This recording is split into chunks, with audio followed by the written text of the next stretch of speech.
Hi Ishani, how are you? I'm doing well, thank you. How was your magical journey?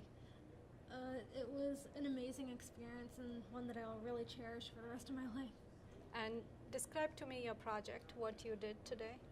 So, the project that I created was finding a way to create a random QR codes. So, what I would do is basically create a set of 5 random numbers and use the first two to create 2 QR codes. And I'm planning to develop that into a website as I move forward with my project. So what you did today, was that on a website? Yeah, it was on a file that it will eventually lead to a website. So currently it doesn't have a URL. It's kind of just a file on my computer. Okay. That's what I'm planning to do in the future. Okay. And what are you planning to use for styling your website? I'm planning to continue using CSS. Okay. And how easy do you think it is to use CSS? I feel like CSS is one of the easiest languages to learn in terms of styling because everything seems very logical, it seems very intuitive, and it's very easy. Okay. And what do you plan to do with the QR codes? How can we use that information?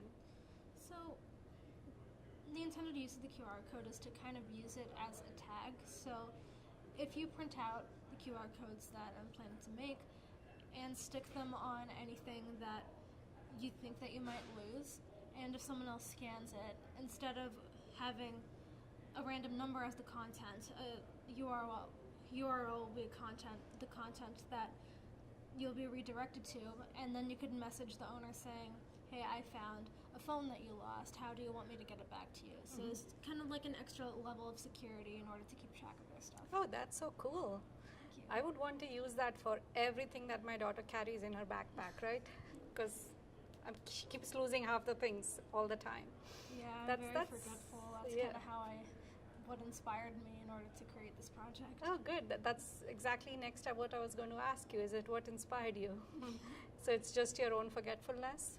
Yeah, I was thinking there was probably a better way to keep track of my stuff, and I want to think as little as possible in keeping track of the things that I'm planning to use. So I'm just like, okay, this is an extra measure that I can have in order to make sure that even if I lose something, there's a good chance I can get it back if someone else finds it.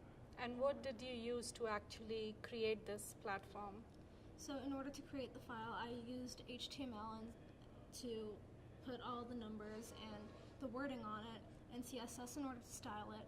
And in order to create the random values and the QR codes, I would use JavaScript. Okay. And what actually created the codes, the QR codes? I used an open source library to get a QR code generator in JavaScript, and that is what would create the QR codes. Okay. And what was the most fun you had in this project? The most fun I had was actually trying to edit the code that I created if it wouldn't give me the result that I expected, which ended up being a lot because it would kind of be like a little treasure hunt, saying like, okay, where's the mistake that I made and how do I fix it? And it gives me a really great sense of accomplishment when I finally fix the problem. So the whole debugging experience was fun. Definitely. Oh, wonderful. So what's next on your STEM journey? Well, continuing to work on this project, hopefully turning it into a developing website.